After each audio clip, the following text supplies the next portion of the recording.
Hola, bienvenidos a su clase de Psicología Clínica. Esto va a ser para la generación número 20 de martes y jueves en la licenciatura de Psicología Escolarizada. ¿Sí? A mí me conocen, pero me presento, soy Antonio Galván Duque. Tomé la licenciatura de Psicología en la Universidad Iberoamericana y tengo una maestría psicoanalítica y una especialidad en terapia psicoanalítica por parte de la Sociedad Psicoanalítica de México. ¿Sí? Y bueno, básicamente en esta ocasión, primero que nada, quiero yo explicarles un poquito el programa, que posteriormente les voy a dar mi mail para que yo se los pueda pasar a través de este medio. Es decir, les paso mi correo y ustedes me van a mandar un correo diciéndome su nombre completo, ¿sí? Hola, soy fulano de tal, soy fulana de tal y quiero el programa. Y yo les voy a hacer llegar toda esa información para que lo tengan más preciso. Aún así, ahorita les voy a explicar más o menos qué vamos a ir viendo durante la clase. Y además les voy a explicar los criterios de evaluación, los porcentajes, todo ese tipo de situaciones. Y luego vamos a tener una pequeña introducción de uno de los temas principales de la clase. Entonces, ¿qué vamos a ver en psicología clínica? Bueno, para empezar, vamos a iniciar por la historia clínica, cómo se redacta una historia clínica, ¿sí? Qué cosas lleva, qué rubros hay que llenar, qué situaciones hay que poner. Todo esto para que ustedes puedan redactar una buena historia clínica completa. Ahora, yo les voy a dar un formato. Hay muchos formatos para una historia clínica psicológica, la pueden encontrar en internet o en libros. Yo les voy a dar el que yo utilizo, que me parece el más completo. Pero si alguno de ustedes encuentra otro formato y quiere compartirlo, con todo gusto podemos empezar a ver ese material y ver cómo podemos complementar con la clase, ¿sí? No hay ningún problema en ese aspecto. Pero yo les voy a dar el que yo utilizo y que creo que es muy completo, ¿ok? Posteriormente de ver toda la parte de historia clínica, vamos a ver las diferentes escuelas o disciplinas que se encargan de llevar a cabo el tratamiento, ¿sí? De la psicopatología. Está el psicoanálisis, está la gestalt, está la cognitivo-conductual, la conductista, la terapia sistémica, la terapia breve, la ecléctica, la tanatología, etc. ¿Sí? Cada una de ellas va a tener un diferente acercamiento para hacer una intervención y vamos a ir viendo cada una de las técnicas y más o menos los marcos teóricos de forma muy básica y muy simple, puesto que basado en esos marcos teóricos se hace el resto de la intervención, ¿ok? Bueno, ese es otro de los temas. Posteriormente también parte importante de la psicología clínica es el diagnóstico. Ustedes llevaron psicopatología conmigo, entonces lo que yo voy a esperar más bien es que solo sea un repaso muy rápido, muy breve del uso de los ejes, del uso del DSM-5 o del CIE-10. Muy rápido, porque obvio, ya se lo saben, obvio.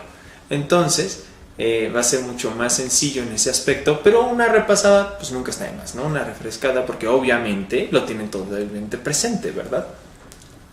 También una pequeña repasada en cuanto a neuroanatomía y neurofisiología. ¿Por qué? Bueno, hay veces en que ciertos síntomas que presentan los pacientes se confunden porque también están tomando algún medicamento o bien son adictos a alguna droga, ¿sí?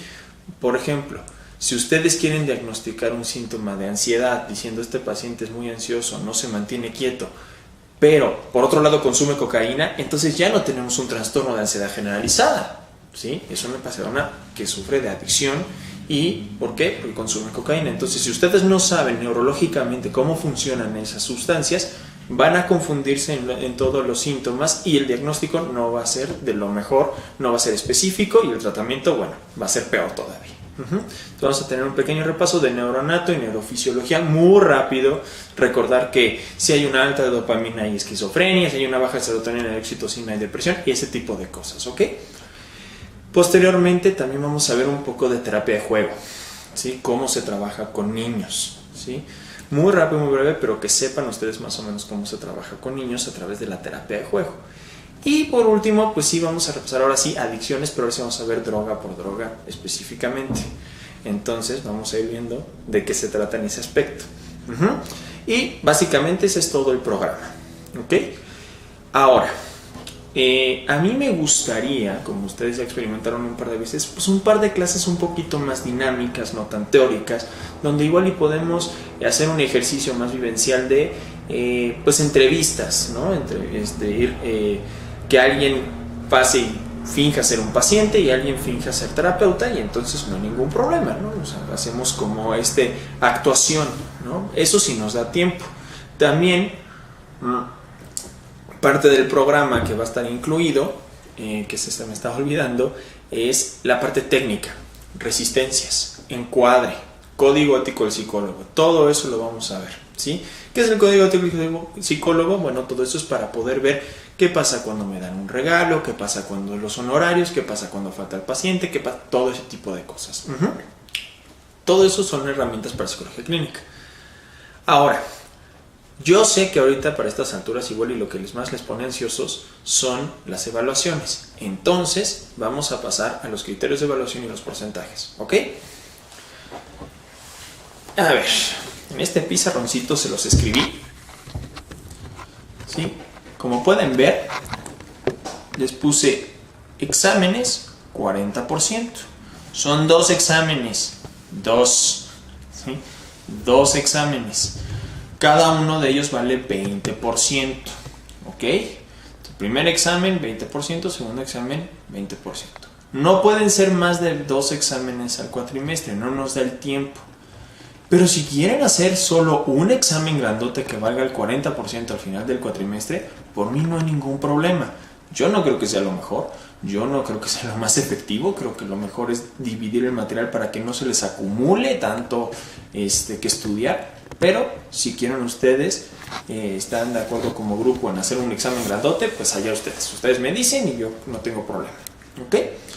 ¿Cuándo van a hacer los exámenes? Principalmente vamos a pensar que se vayan a hacer uno a la mitad del cuatrimestre, finales de octubre, principios de noviembre más o menos. Hay que ver ahora y checar todo el ajuste de fechas debido a lo que ha estado pasando.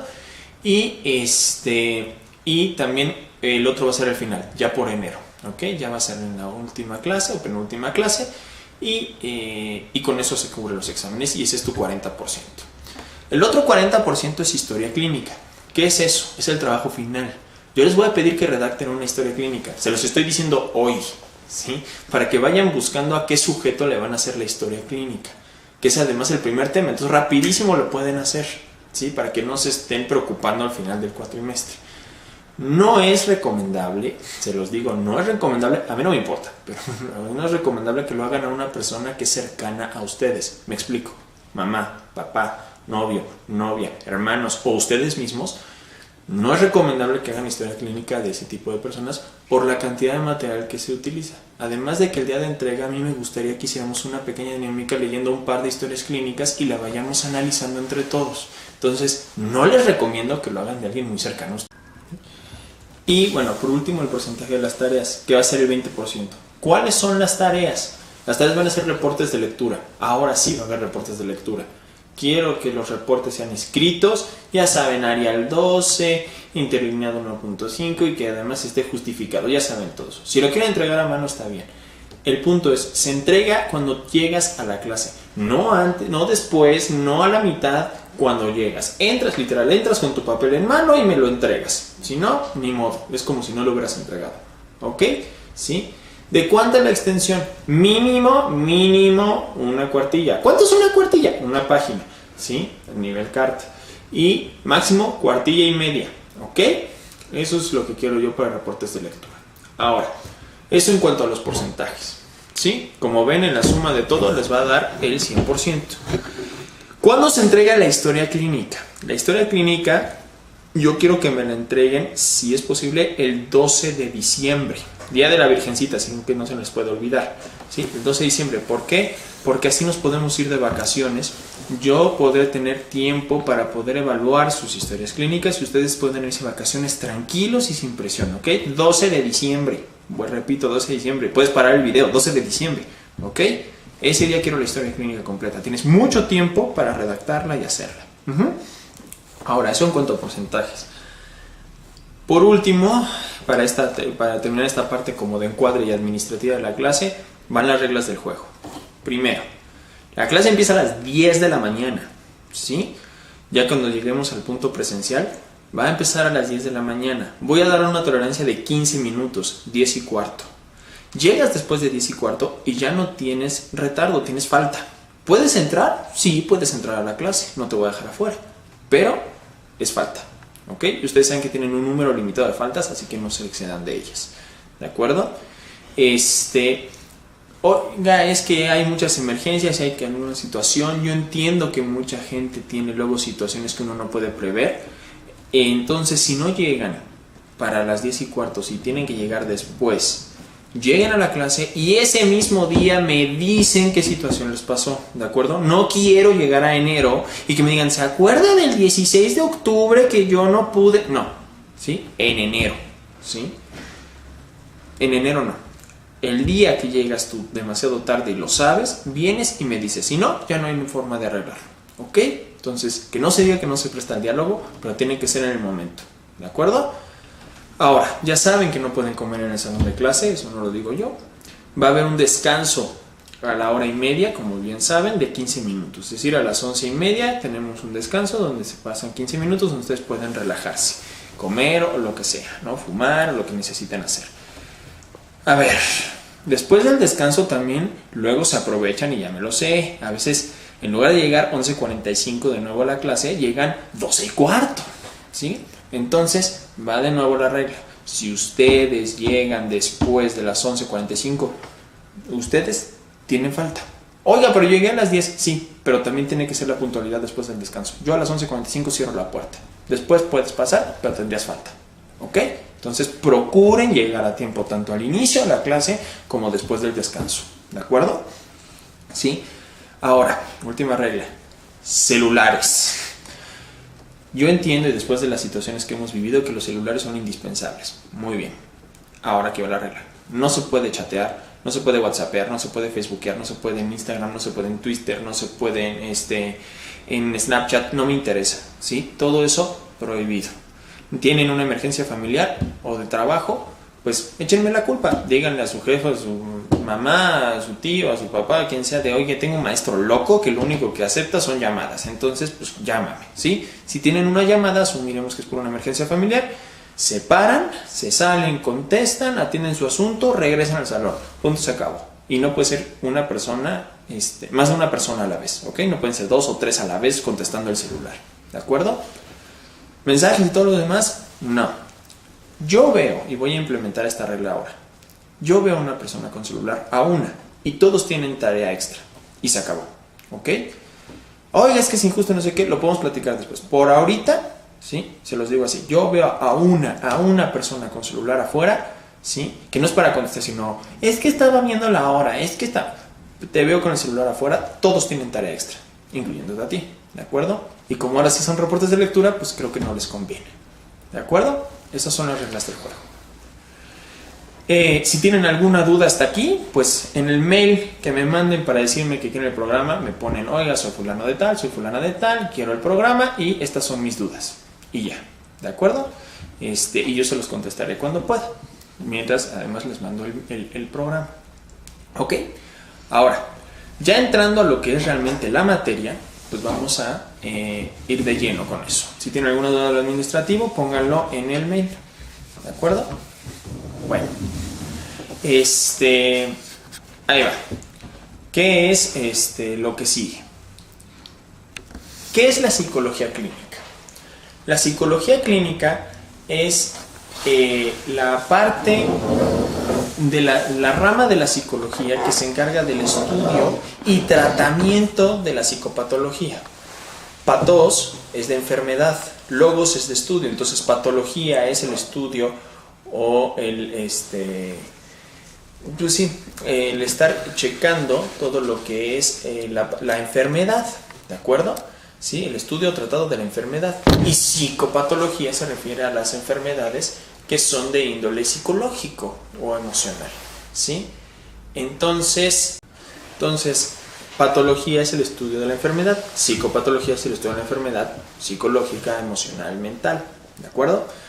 Y en cuanto a eso, la rama de la psicología que se encarga no solo de su estudio, sino también de su tratamiento es la psicología clínica. ¿A qué me refiero con esto? Bueno, miren, A diferencia de las afecciones fisiológicas y médicas, el psicólogo no va a ver que tiene una erupción en la piel, no siempre, o algún tipo de estrabismo o símbolos inequívocos físicos para hacer el diagnóstico. No, una resonancia no se puede hacer eso, ¿sí? Sin embargo, el psicólogo clínico, a través de la experiencia y a través de estar conviviendo con pacientes, es que va a ir viendo y va a estar reportando los síntomas más presentes en diferentes patologías, y ese es el punto, ¿sí? A través de esta documentación se van haciendo diferentes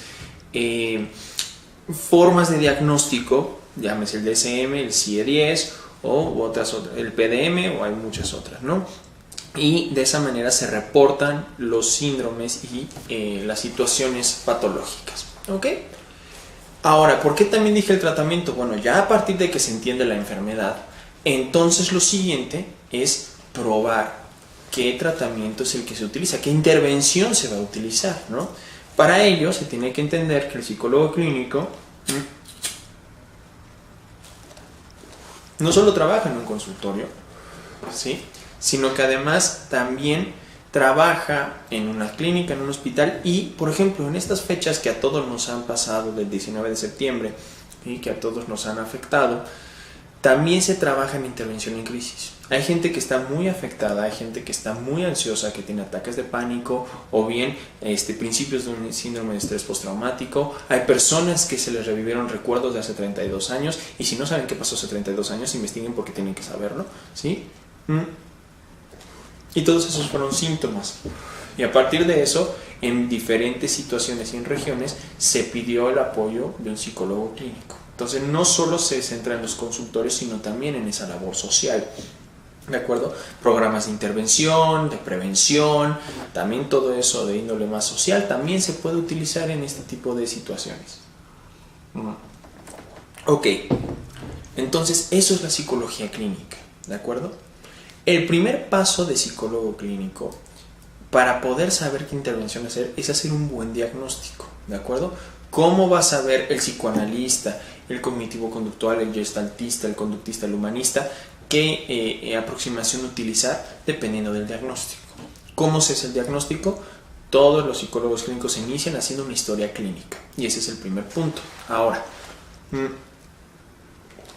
la historia clínica inicia por el primer rubro, que es ficha de identificación. Entonces, vámonos despacio. Para empezar, ¿qué es la historia clínica? Cuando tú vas al doctor te va a hacer toda una serie de evaluaciones. Va a checar tu peso, tu altura, tu edad, tu sexo y va a hacerte un montón de preguntas de cuándo empezó el problema, qué tipo de problema es.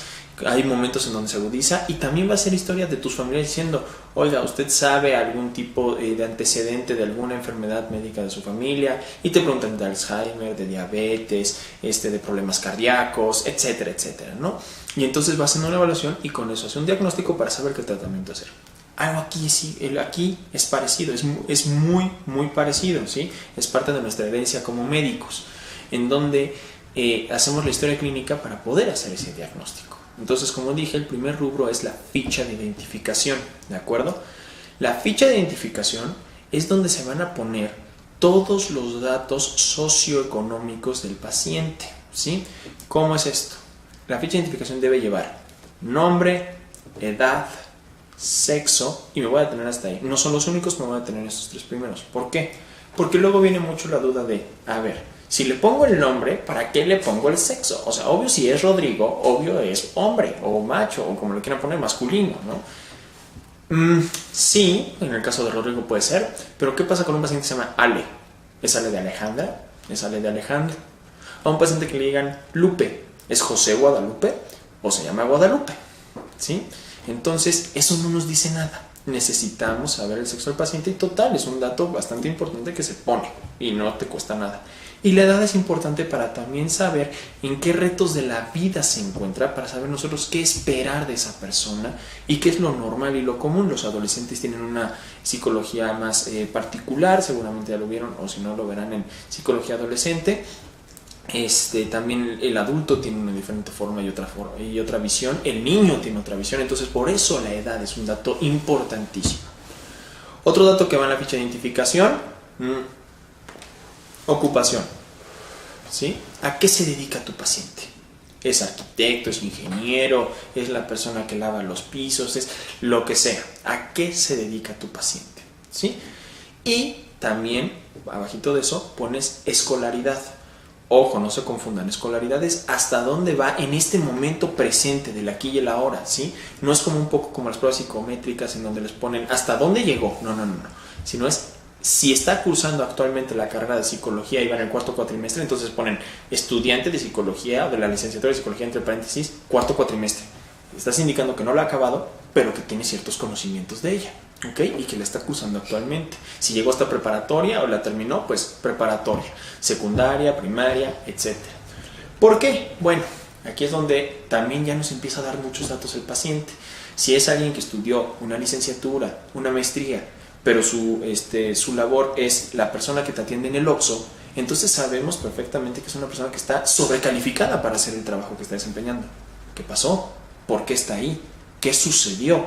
¿Sí? Es una situación donde la persona no puede tener oportunidades, o es una situación más emocional que no le permite avanzar, ¿sí? Ya son datos relevantes. Y vean, vamos en el quinto punto de la ficha de identificación, y ya empezamos a tener datos.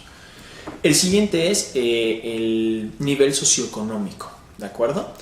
El nivel socioeconómico es alto, medio, bajo, medio alto, bajo alto, etc. ¿Por qué? No es lo mismo atender a una persona que tiene escasos recursos a que tiene recursos más a su alcance, ¿no? Que es un nivel económico alto. La crianza va a ser diferente, la forma de desarrollo va a ser diferente, los retos van a ser diferentes, ¿de acuerdo? También se tiene que poner lugar de residencia y lugar de nacimiento. No son lo mismo, ¿sí? Muchas veces lo es, pero no es lo mismo. Lugar de nacimiento es dónde nació, ¿sí? De dónde es originario tu paciente. Y el lugar de residencia es dónde vive la persona. No tienen que poner calle, código postal, número, colonia. ¿Por qué? Porque eso es atentar contra la confidencialidad del paciente, ¿sí? Solo pongan Ciudad de México, o pongan Estado de México, o pongan, no sé, dónde vive, pero en general, ¿de acuerdo? ¿Esto por qué? Muchas veces se van a topar con pacientes que viven y residen y son originarios de la Ciudad de México, pero hay algunos que, por ejemplo, son de Oaxaca, que son de Torreón, que son de Mérida, y entonces esas personas tuvieron que trasladar aquí y adaptarse, y hay que preguntarse cómo se está adaptando y por qué se tuvo que adaptar y por qué se mudó. Sus tradiciones van a ser diferentes, su forma de actuar va a ser diferente, entonces también son datos relevantes, ¿ok?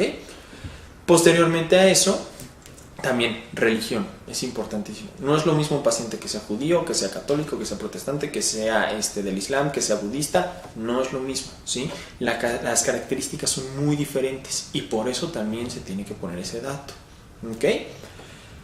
Y inicio de tratamiento, fecha de inicio de tratamiento, ¿cuándo inició? ¿Por qué? Porque no es lo mismo tener un paciente de un mes a tener un paciente de un año, ¿de acuerdo? También ahí se pueden dar bastantes datos. Fuente de referencia, ¿cómo te encontró tu paciente? ¿Sí? ¿Cómo demonios supo de ti? Porque no es lo mismo que le digas, es que lo refirió un amigo me encontró en internet, ¿sí? En una página de una clínica o algo. ¿Por qué? Porque te habla de las expectativas de tu paciente, ¿sí? Las expectativas de tu paciente van a ser diferentes dependiendo. Por ejemplo, si es referido por un amigo o una amiga y llega tu paciente y dice, no, es que ¿sabes qué? Conoces a fulana, bueno, ella me recomendó contigo porque dice que eres la mejor psicóloga del mundo. Y entonces, al darse cuenta de eso, pues las expectativas sobre ti van a ser bastante altas o bastante bajas o diferentes cosas. Por eso es un dato relevante. Miren, en el formato que yo utilizo se pone frecuencias de sesiones, pero eso ya es más para... Y bueno, como les decía, en el formato que yo utilizo se pone la frecuencia de sesiones. Eso es más para psicoanálisis, porque en psicoanálisis pueden ser 2, 3, 4 o 5 sesiones y eso te habla del paciente.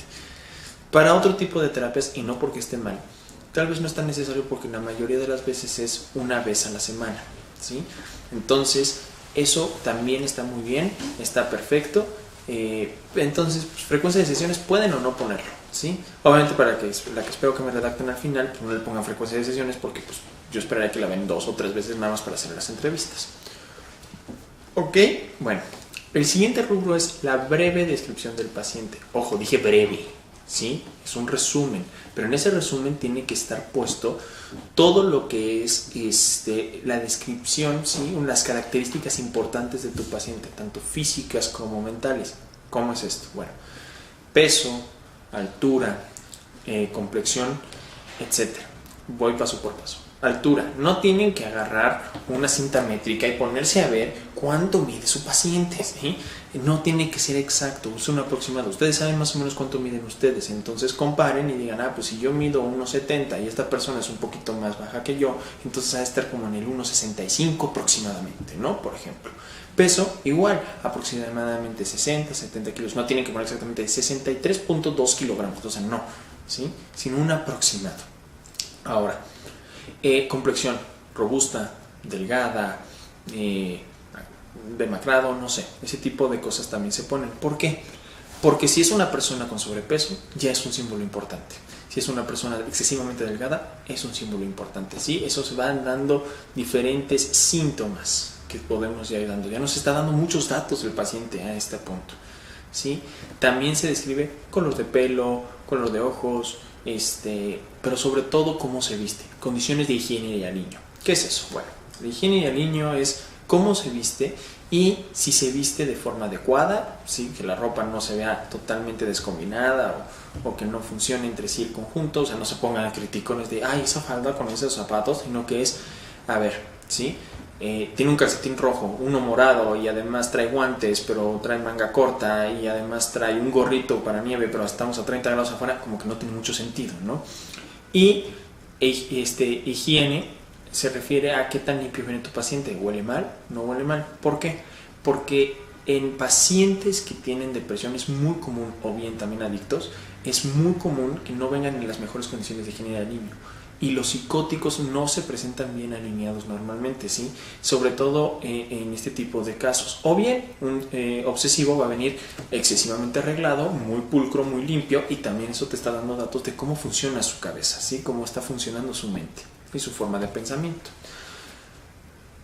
Eso en cuanto a las condiciones físicas del paciente. Ahora, la mental, las condiciones mentales. Para eso se va a hacer el examen mental, ¿sí? No tienen que poner descripción del paciente, la describen y después examen mental, no, sino dentro de la descripción del paciente. Hacen el examen mental, lo describen. El examen mental tiene 3 áreas. La primera, cognitiva. La segunda, conductual. La tercera, afectiva. Va de nuevo, cognitiva, conductual, afectiva. Son las 3 áreas, ¿sí? Que evalúa el examen mental.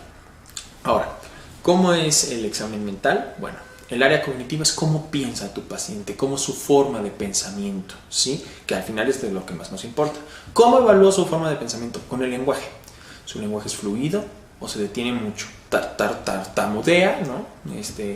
Tiene muchas muletillas y es algo que llama la atención. O bien es fluido, sí, puede tener muletillas, pero es fluido, sigue, no se detiene demasiado, no es demasiado pausado, ¿no? El tono de voz, porque no es lo mismo que hable con mucho ímpetu a que te hable muy bajito, ¿sí? ¿Por qué? Porque normalmente las personas que hablan muy bajo son personas tímidas, son personas que a veces sufren depresión, a veces sufren ansiedad. Las personas que hablan muy rápido vienen con mucha ansiedad. Las personas que hablan con un gran tono de voz muchas veces presentan mucha presencia y entonces son más narcisistas, son más obsesivos, son más, ¿no? De este tipo de situaciones. Entonces también son datos relevantes. ¿El discurso es coherente y congruente? Esa es otra pregunta que se tiene que poner, ¿no? en la historia, en la breve descripción del paciente, ¿sí? ¿Cómo que congruente y coherente? Ok, coherente con H, o sea, coherente, ¿sí? Es que el discurso tenga coherencia, que llegue a meta, por ejemplo, ¿sí? ¿Cómo es eso? Bueno, coherente es que te esté hablando de un tema y pues sí, se puede ir por las ramas, se exagerar en detalles muy propio del obsesivo, pero que al final llega al punto que quería llegar, aunque se tarde mucho, y que el discurso siga una cierta línea, ¿de acuerdo?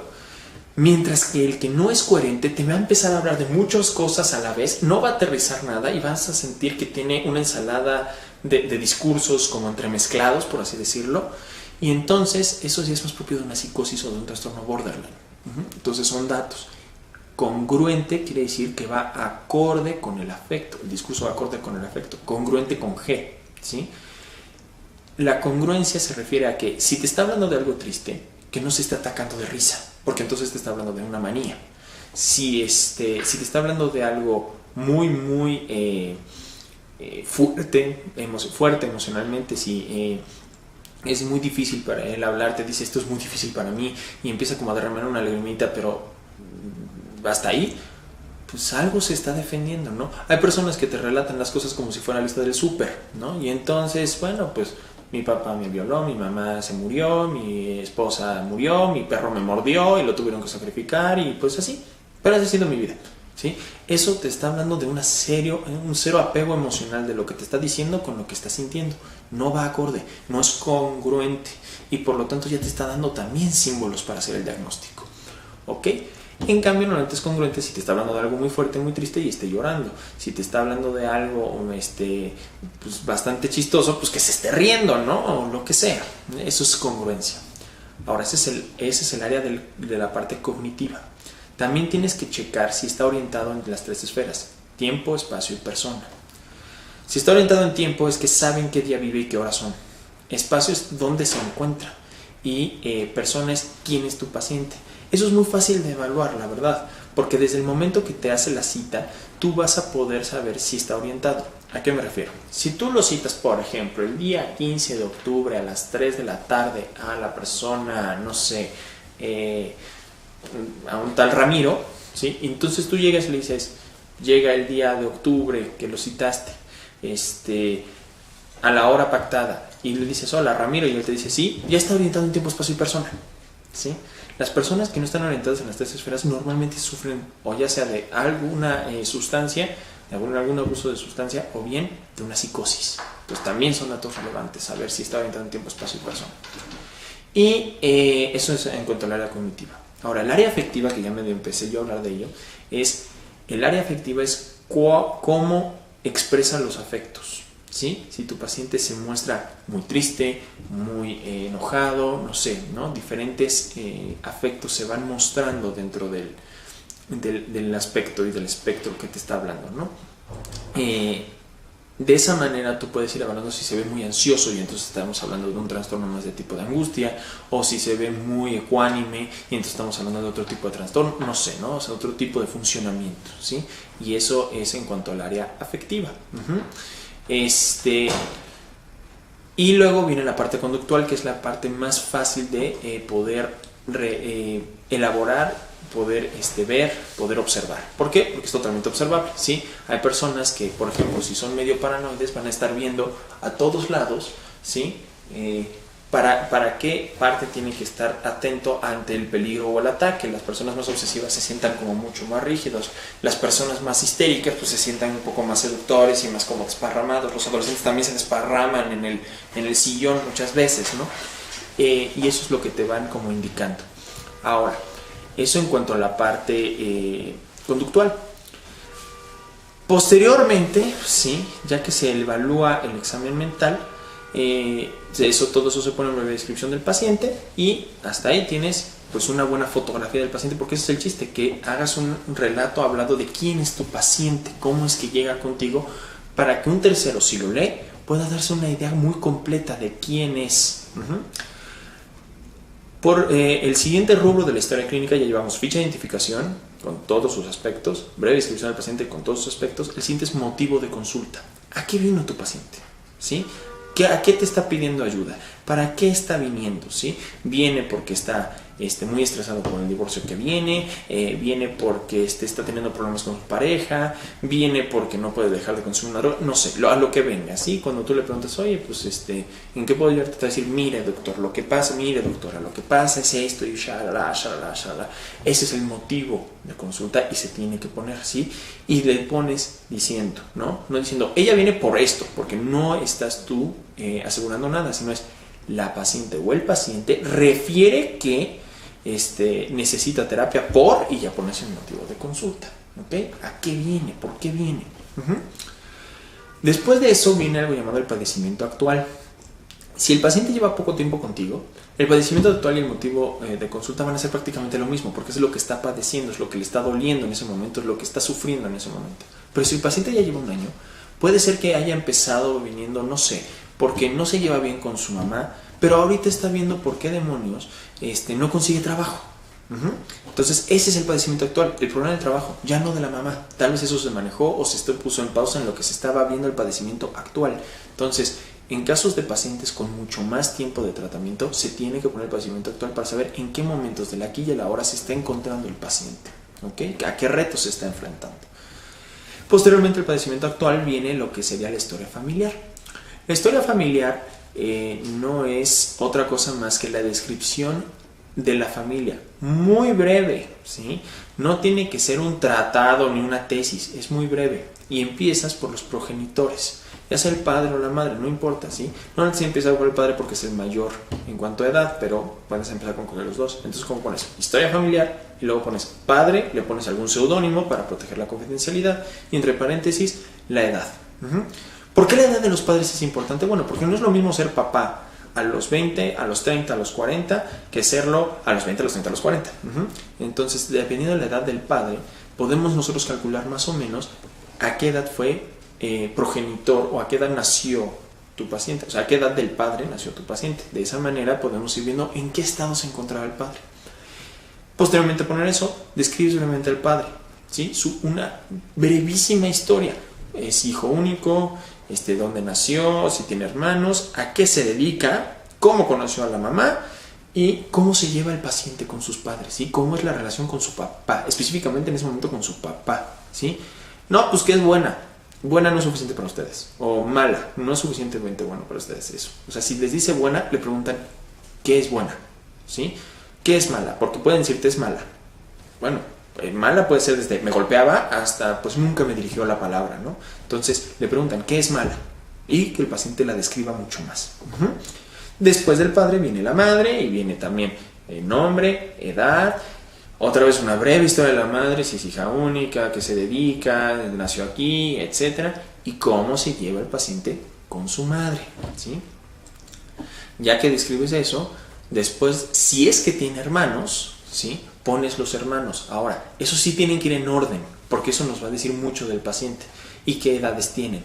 Entonces, si el paciente es el primero, pones mamá, papá, paciente, su edad y hasta ahí, ya, no lo describes, eso va a venir después. Y luego pones hermano 1, su edad, ¿sí? Si le quieres poner un seudónimo perfecto, su edad y describes la relación que tiene el paciente con ese hermano. Si tiene otro hermano, pues entonces pones hermano 2, el nombre, edad y cómo se lleva con ese hermano. ¿Qué pasa si tiene 2 hermanos? Bueno, pues a tener que poner 2 hermanos, ¿sí? Si es hijo único, solo pones paciente y ya, ¿ok? Si tiene hijos porque ya está casado, pones los hijos, ¿sí? Y hasta ahí, ¿ok? Entonces pones igual hijos, nombre, edad y cómo es la relación con ese hijo o con esa hija, ¿ok? Y eso es la historia familiar, ¿ok? Ahora, después de eso viene la historia personal. La historia personal es la parte más gruesa de una historia clínica, la parte más llena y con más sustento. Ahí van a venir todos los datos del paciente, ¿sí? Todos los datos de su propia historia y cómo te las relata esa persona, ¿sí? ¿Desde cuándo? Desde que nació. ¿Fue un bebé planeado y deseado? Porque no es lo mismo haber sido un bebé planeado y deseado que un bebé no planeado y no deseado, ¿sí? No es lo mismo. Y la crianza va a ser diferente, ¿sí? Hay personas que son planeadas pero no deseadas, hay personas que son deseadas pero no planeadas, ¿sí?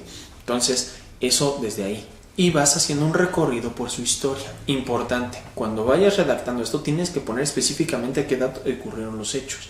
Porque no es lo mismo que te pase una cosa a los 16, que te pase a los 15, que te pase a los 18, que te pase a los 20, a los 30, a los 40, a los 50, a los 2 años, ¿sí? Entonces, si hay datos relevantes que te dice, oye, pues a los 2 años me dio polio, bueno, pues es un dato relevante. Entonces pones a los 2 años, el paciente refiere que a los 2 años sufrió de polio, lo cual le dejó tales secuelas, ¿no? Por ejemplo. Hablando de polio, por ejemplo, también en esta parte se ponen las enfermedades fisiológicas que el paciente sufrió. Obviamente, si fueron relevantes, no vas a poner cada gripa que sufrió el paciente, ni si sufrió varicela, porque a todos nos dio varicela de niños o a la gran mayoría, a menos que sea una situación de verdad muy relevante. No es lo mismo decir, pues me dio varicela a los 5 años, bueno, pues a todo el mundo. O a que te haya dicho, pues a los 5 años estuve internado durante 6 meses en el hospital y no pude salir porque me dio una varicela que además como que mutó raro y entonces tuve que quedarme ahí. Ok, estar 6 meses en el hospital, 5 meses en el hospital, a los 5 años no es algo normal y que sí afecta el desarrollo, ¿sí? Entonces es un dato relevante que se pone. Y vas preguntándole, pues, la infancia, primaria, secundaria, preparatoria, universidad, hasta la edad que tenga tu paciente, ¿sí? ¿Qué vas preguntando? Bueno, normalmente también preguntas, ¿fue buen estudiante o fue un mal estudiante? ¿Sí? Ahí te está hablando más o menos de cómo fue su estructura. ¿Tenía amigos o no tenía amigos? ¿Tenía muchos? ¿Tenía pocos? Los pocos que tenía eran muy cercanos, los muchos que tenía ninguno era cercano, no sé. Ahí vas preguntando de amigos. También es importante luego preguntar, sobre todo cuando llegas al rubro de adolescencia, la vida sexual. Ustedes sin ninguna pena, ¿sí? Pregunten si son sexualmente activos sus pacientes, a qué edad iniciaron su vida sexual, si eso fue una experiencia agradable o no lo fue, con quién fue, etcétera, ¿sí? Para que ustedes más o menos se vayan dando una idea de cómo funciona su paciente. Por favor, ninguna de esas preguntas con morbo, ¿sí? Todas muy profesionales, como si el doctor se lo estuviera preguntando. Importante, si tienes paciente mujer, pregúntale cómo le fue en la menarca. ¿Qué es la menarca? La primera vez que les baja, cuando les llega la regla. Porque hay personas que empiezan muy temprano, a los 9, 8 años, y es una situación muy difícil de llevar, o bien empiezan a los 10, 11, 12, a veces hasta los 15, y entonces también es una situación que puede llegar a ser traumática. Hay personas que te dicen, no, pues yo la pasé muy bien, ya me lo habían explicado mucho, y entonces no me asusté, fue horrible por los cólicos, pero hasta ahí. Y hay otros que te dicen, no, pues no, yo vengo de un pueblo donde al parecer cuando sangra la mujer, las sábanas se ponen a la vista de todos para que sepan que ya es una mujer fértil, ¿no? Y que ya se volvió mujer, ¿de acuerdo? Entonces, es una situación ya diferente, ¿ok? Entonces, pregunten cómo estuvo eso. Si consume alguna droga, si consume tabaco, si consume alcohol, ¿sí? También eso es importante para saber. Noviazgos, cuánto duraron, por qué terminaron, a qué edad los tuvieron, ¿no? Si estudia en la universidad, ¿por qué escogió esa carrera? ¿Sí? Ahí sí pueden preguntar, ¿por qué escogió esa carrera? ¿Qué fue lo que lo llevó? Matrimonios, ¿cómo es su matrimonio? Divorcios, ¿por qué se divorciaron? ¿Sí? Etcétera, etcétera, en cuanto a esos datos. Y bueno, eso en cuanto a la historia personal, ¿de acuerdo? Entonces ahí van a venir los datos más gruesos del paciente. Ahí sí no escatimen en esfuerzos por estar viendo los datos importantes y crudos del paciente. ¿Ok? Y bueno, por último, en la historia clínica se pone el rubro de diagnóstico. Ahí se pone ya sean los 5 ejes que vimos en el DSM-4 o el diagnóstico según el DSM-5 o el CIE-10, depende, ¿sí? ¿Cómo se hace el diagnóstico? Obviamente después de los símbolos que se fueron dando. ¿Por qué todo esto es importante? Bueno, porque a partir de tu historia clínica es que tú vas a hacer el diagnóstico, ¿sí? Vas a hacer el diagnóstico y se pone al final para saber más o menos cuál va a ser tu aproximación al problema del paciente, ¿sí? En ese aspecto, el diagnóstico es pues, bastante importante, ¿ok? Y todo lo que el paciente te diga y que esté en la historia clínica, ¿sí? Es lo que vas a utilizar para el diagnóstico. Si hiciste un diagnóstico y pones datos que no vienen en la historia clínica, entonces no tiene congruencia tu historia clínica ni coherencia. Y por lo mismo, no es válido el diagnóstico, ¿de acuerdo? Entonces sí tienes que poner datos que sean relevantes para tu forma de diagnosticar, ¿sí? Básicamente son los datos de la historia clínica, entonces son ficha de identificación, breve descripción del paciente, motivo de consulta, padecimiento actual, historia familiar, historia personal, diagnóstico. Así se hace una historia clínica, al menos el formato que yo les estoy planteando aquí, ¿sí?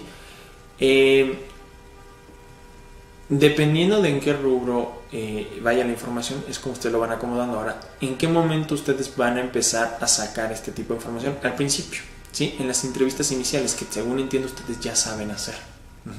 Entonces, en esta ocasión se pone de esa manera. Ustedes agarran en su entrevista clínica, en sus primeras entrevistas, ya se llevan 2 o 3 sesiones y hacen todas estas preguntas al paciente para poder hacer el diagnóstico y entonces saber cómo va a ser su tratamiento.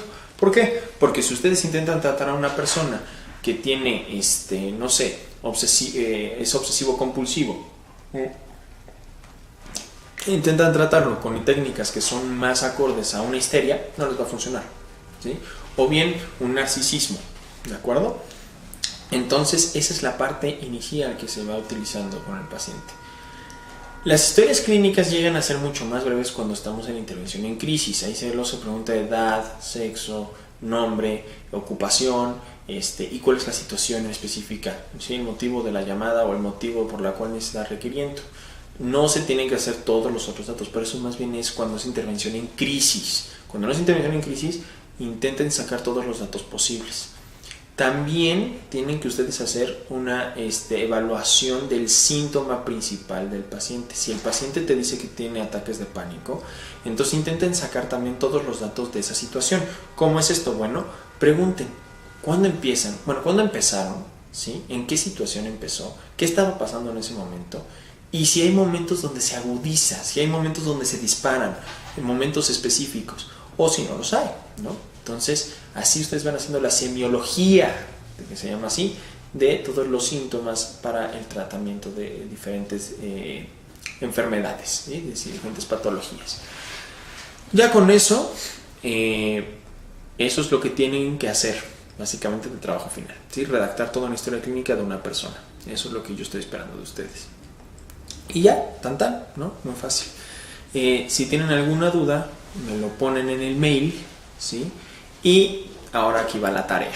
Sí, si no viste este punto del video, ni modo, aquí va la tarea, porque les estoy pidiendo tarea.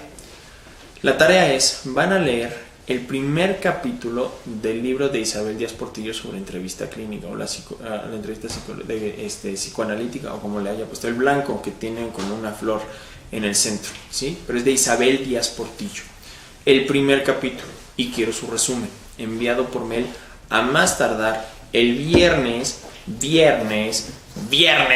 ¿sí? El siguiente viernes a las 12 de la noche, bueno, 11:59 como máximo. A las 12 de la noche ya no, porque pues ya sería sábado.